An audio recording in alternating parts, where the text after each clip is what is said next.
ভয়ঙ্কর কালো সত্য, যেটা লুকিয়ে রাখা হয়েছিল ইতিহাস থেকে। কিন্তু সেই সত্য কি ইতিহাস থেকে লুকিয়ে রাখা সম্ভব? না, এটা কখনোই সম্ভব না।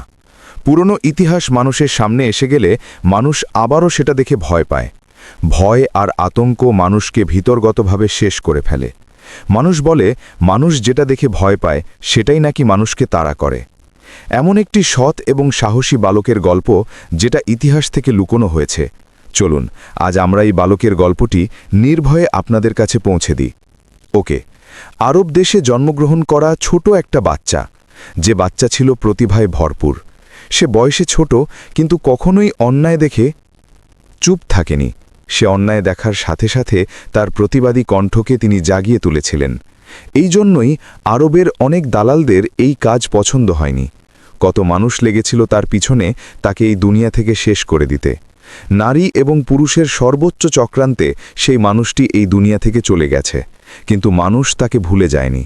যুগের পর যুগ, সময়ের পর সময় ধরে মানুষ তাকে মনে রেখেছে।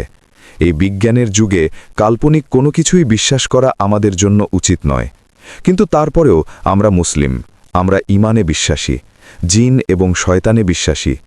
সেই ছোট শিশুটিকে আল্লাহ তাআলা জান্নাতুল ফিরদৌস নাসিব করুক, যে ছোট শিশুটি ছোট থাকতেই মানুষকে ন্যায়ের পথ দেখাতে শুরু করেছিল, যে ছোট শিশুটি ছোট থেকেই প্রতিবাদ করতে শিখেছিল, ইসলামের দাওয়াত দিতে শিখেছিল।